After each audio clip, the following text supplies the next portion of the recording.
원내보다 더 뜨거운 원내 정치 토론, 원내 측면 승부 시간입니다. 이경 대덕대 겸임교수, 천하람 변호사 나왔습니다. 어서 오십시오. 네, 안녕하세요. 반갑습니다. 예, 전남 순천의 천하람입니다. 조금 전에 이낙연 전 대표의 경선 승복 선언이 나왔습니다. 당무위 결정 후 2시간 만에 나온 입장인데 그럼에도 불구하고 원팀에 대한 우려는 조금 있는 것 같습니다. 이경 교수님. 저는 우려하지 않으셔도 될 것 같아요. 예. 우선은 이낙연 전 대표님께서 이거 승복 선언을 하셨고, 그리고 이제 당원 지지자분들께도 감사하다라는 메시지를 보내셨어요. 예.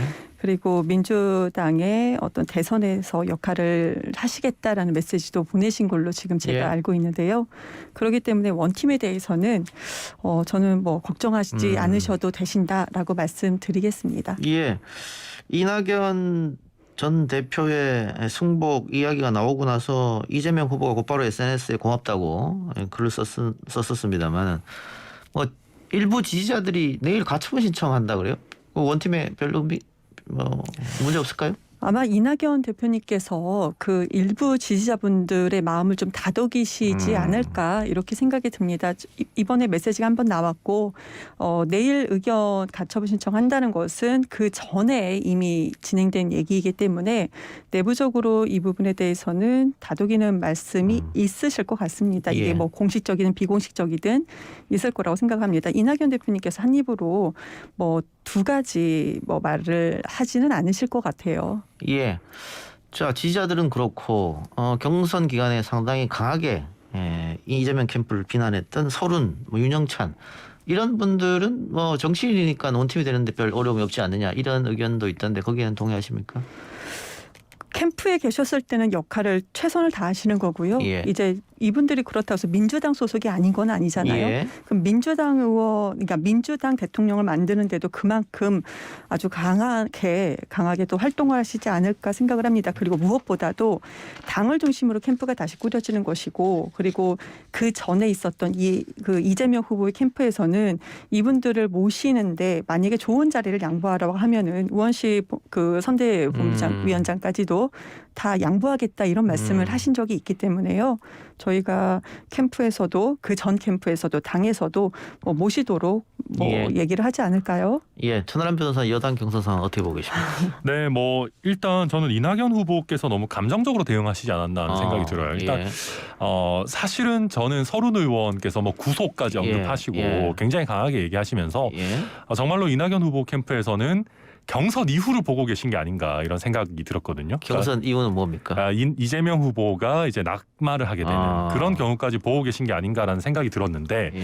만약에 그렇다면 저는 조금 더 차분하게 이의제기나 이런 거 하지 마시고 그냥 승복하는 모습을 보이는 게 낫지 않았을까 싶어요. 그러니까 왜냐하면 이렇게 갈등 구조로 가게 되면 설령 이재명 지사가 낙마하는 정말 초유의 사태가 생기더라도 이재명 지사의 지지자들이 바로 또 이낙연 후보를 지지하기가 어려워지거든요. 그렇죠. 그러니까 예. 지지층에서의 그 반감이 이미 어느 정도 생기기 때문에 그런 게 있고요. 그리고 사실 이낙연 후보께서 당대표까지 하신 분이 당무위원회 열어봤자 결과가 안 바뀔 거라는 거를 모르시진 않았을 것 같아요. 예. 그럼 이걸 굳이 합리적으로 그럼 왜 이렇게까지 하셨을까를 생각을 해보면 조금 표현이 그렇습니다만은 캠프에 있으셨던 분들의 몸값을 올려주기 위한 게 아닌가. 그러니까 왜냐하면 그냥 내가 쉽게 웃으면서 이재명 지사님 손들어드리고 원팀 하고 이러면 아무래도 예.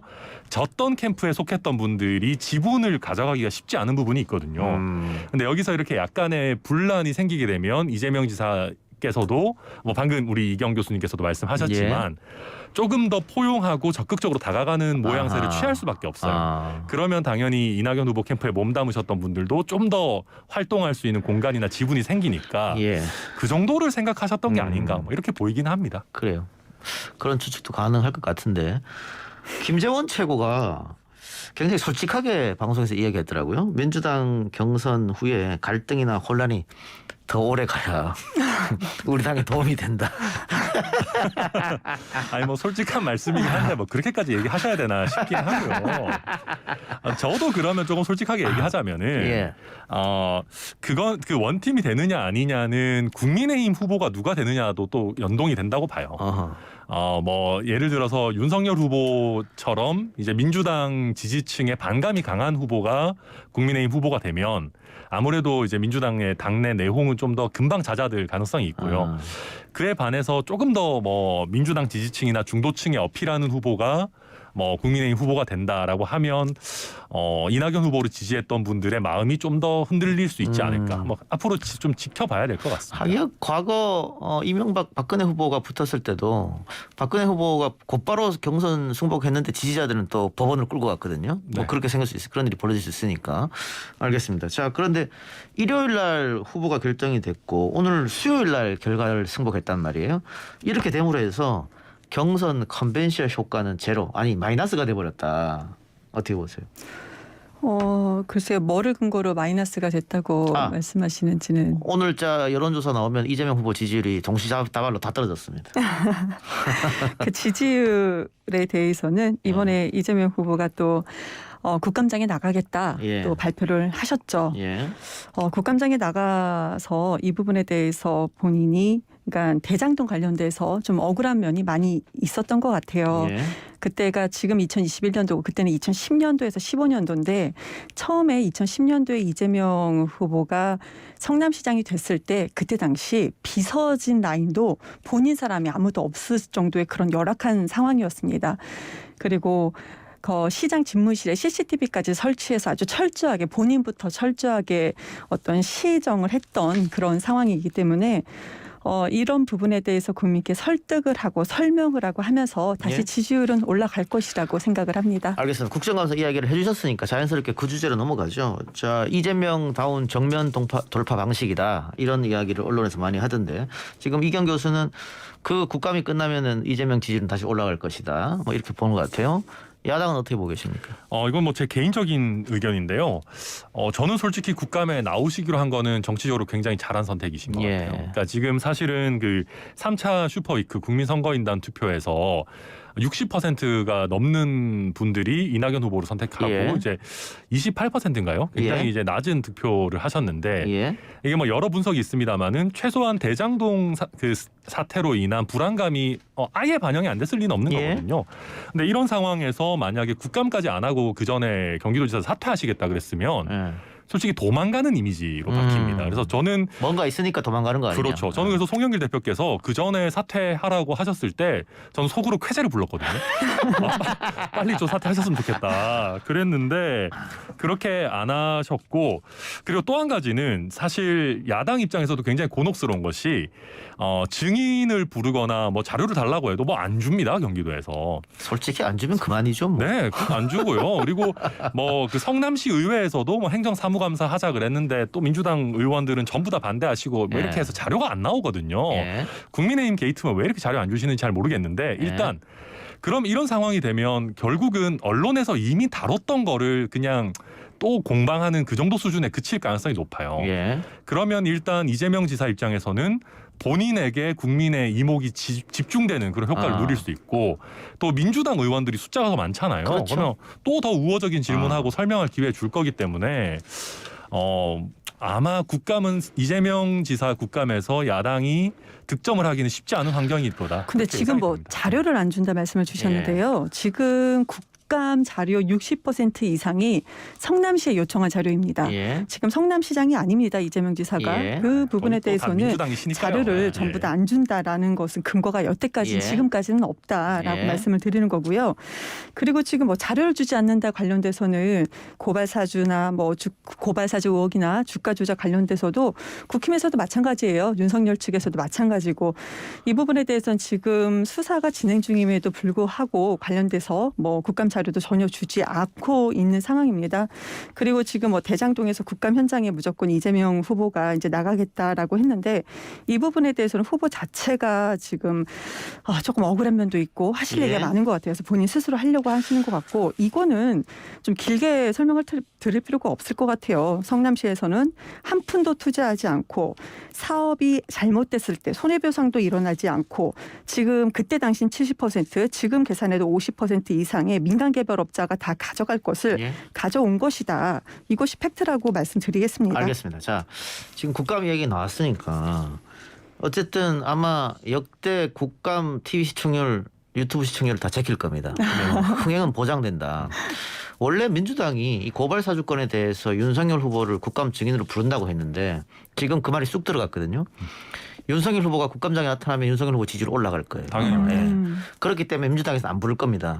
그런데 지금 경기도 지사기 때문에 안 부를 수가 없고 이건 무조건 나가야 되는 거거든요. 네. 그래서 이재명으로서는 정부적 판단을 잘했다 지금 전환 변호사 그렇게 말씀해 주셨는데 작년 국정감사장에서 국민의힘 의원들이 이재명을 압도했다 이렇게 볼 수 없어요. 그러면 이번에 국민의힘 의원들이 이슈가 집중된 이때 정말 철저히 준비를 해야지 아니면은 이재명한테 대치기 당할 확률도 높고. 네, 이재명 지사께서 말씀 잘하시기 때문에 뭐 어느 정도 하실 텐데 근데 저는 요즘 원래 그 이재명 지사가 위기에도 강하신 분이라고 평가가 되어 있는데 요즘 대응하시는 거 보면 꼭 그렇지도 않은 것 같은 느낌이 예, 들어요. 그러니까 예. 대표적으로 뭐 유동규 씨가 측근이 아니다 이렇게 선을 그으셨는데 예. 사실 유동규 씨가 측근이 아니면 이분 스펙이나 뭐 커리어를 봤을 때 경기관광공사 사장으로 간 게 좀 뭐 납득이 안 되거든요. 그리고 뭐 여러 가지 무슨 뭐 한전 직원이 잘못하면 대통령이 책임져야 되나 노벨이 9.11 테러 책임져야 되냐 이런 약간 좀 이해하기 어려운 예. 비유들을 드시던데 그래서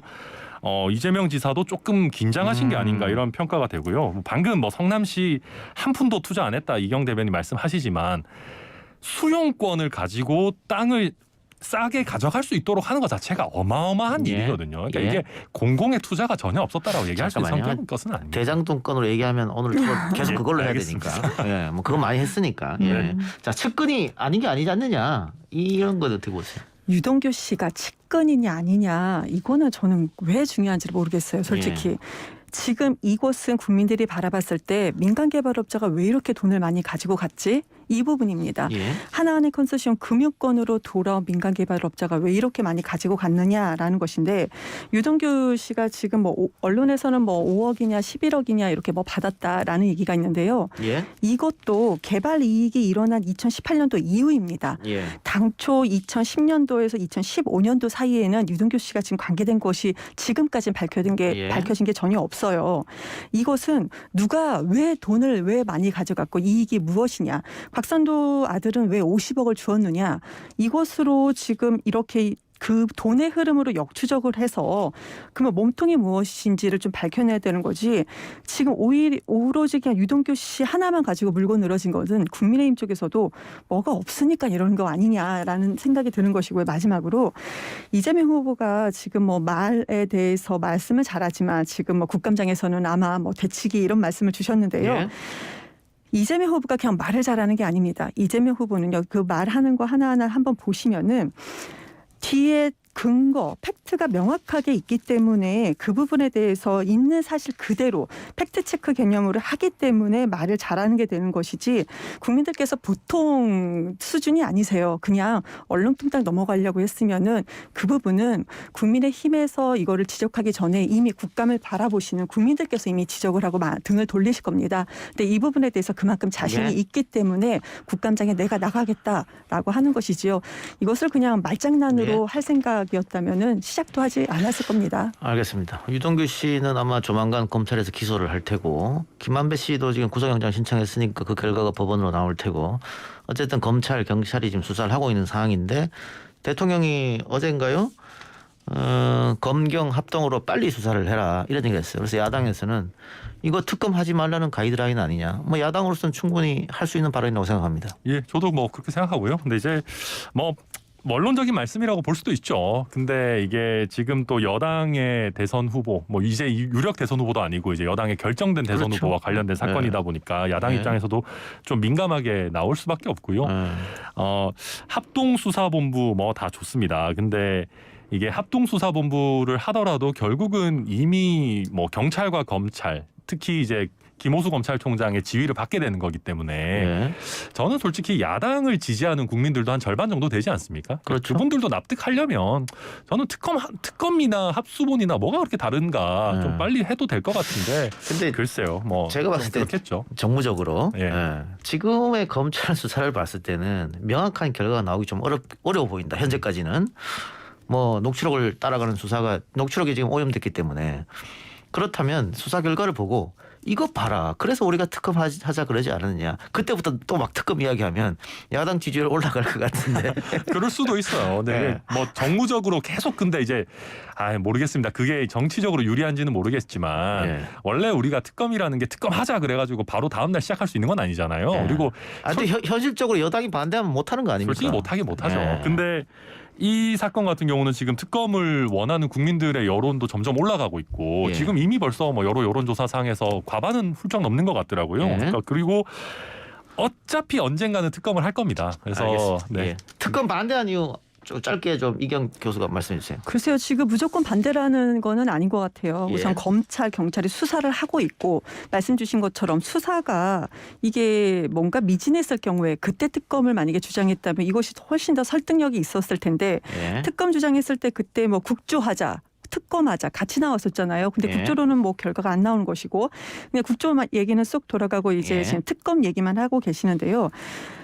디지털 발자국이 남는 것처럼 돈도 발자국이 남습니다. 무조건. 그러면 이 수사가 지금 뭐 그렇게 어려운 수사는 저는 아닐 거라는 생각이 드는 것이고요.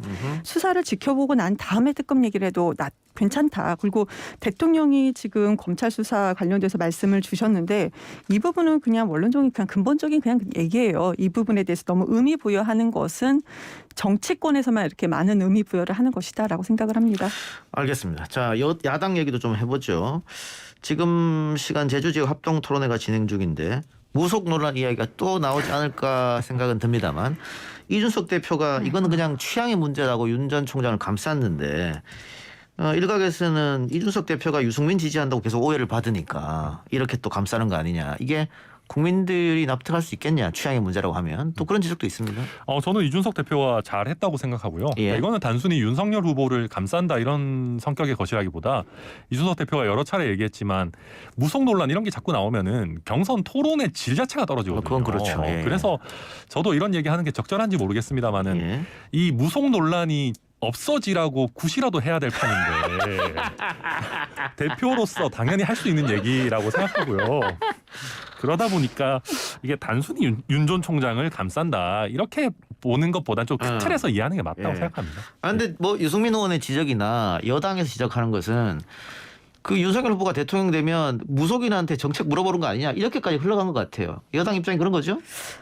당 입장인 건 아닌 것 같아요. 예. 그냥 일부 그런 얘기들이 좀 나오는 것 같고. 최고위원 회의에서 그런 얘기 나온 것 같은데. 예. 그렇다면 뭐 당 입장은 아닌 예. 것 같고. 근데 그때 당시에 좀 무속인이 좀 많이 나왔죠. 예, 예. 근데 무속을 폄하하는 것은 아닙니다. 예. 그렇지만 이게 왕자 논란부터 시작해서 이제 그렇죠. 처음에 흘러온 거죠. 망자를 했을 때 그냥 있는 그대로 내가 토론에 임하는데 2차, 3차, 4차, 5차 때 이거 왕자를 그렸죠.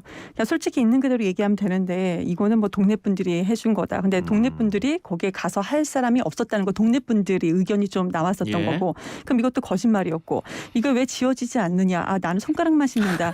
이렇게 캠프에서 대응하는 것 때문에 캠프 대응이죠. 지금까지 예. 지금까지 온 건데 근데 글쎄요 왜 이렇게 좀 무속인뿐만 아니고 또 무슨 뭐 특정 부위에 침 수술하는 분 이렇게 좀 계속 얘기가 나오는 게 솔직히 야당의 후보들 대선 후보 경선 후보들 토론회를 저도 좀 많이 봤었는데요.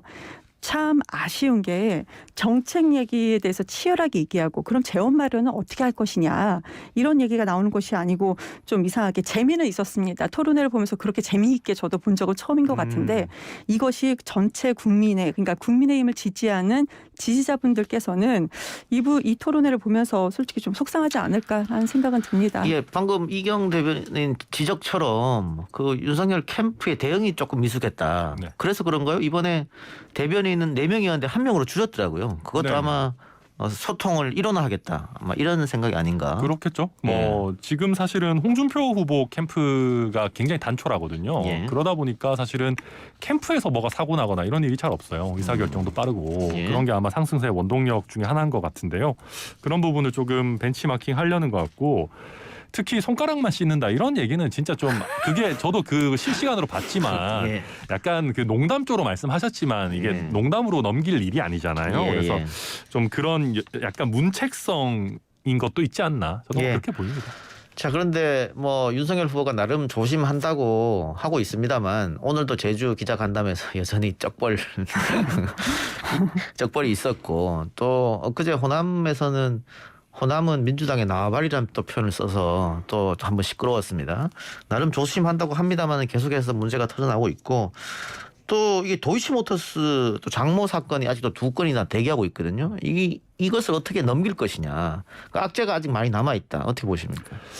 일단 민주당은 호남이 나와바리다라는 발언은 저는 굉장히 부적절했다고 생각해요. 예. 일단 일본어를 사용했다라는 것뿐만 아니고 예. 우리 스스로 호남이 민주당 것이다라는 프레임에 말려들 필요가 없어요. 사실. 또 호남에서 지금 정치하시니까. 네네. 예. 저 요즘 순천에서도 지금 당원들이 엄청나게 늘어나고 있고 예. 사실 특히 20대에서의 지지율은 국민의힘 지지율 굉장히 많이 올라가고 있습니다. 예. 그래서 우리 스스로가 이렇게 뭐 프레임에 갇힐 필요가 없다라는 거에서 하나가 있고요. 호남 지지율이 지금 예전보다 많이 올랐다. 네, 엄청나게 많이 올랐습니다. 국민의힘에 예. 철암 덕입니까? 이준석 덕 나가세요. 예. 이럴 때 내 덕이라고 하세요. 뭐 그건 제가 조금 더 체급을 키우고 그렇게 하도록 하고요. 그 다음에 도이치모터스나 이런 부분에 대해서는 이제 아마 경선이 끝나기 전에 어떤 법률적인 결과가 나오기는 쉽지는 않을 겁니다. 근데 현지 관련자들이 뭐 구속되기도 하고, 네. 한 명은 또 도망갔습니다만. 근데 이제 뭐 김건희 씨 소환 조사를 하느니 마느니 하는데 이게 뭐 언제 될지 조금 지켜봐야 될 것 같고요. 예. 근데 그 김건희 씨가 포토라인에 서는 것 자체는 정치적인 부담이 될 수는 있을 것 같아요.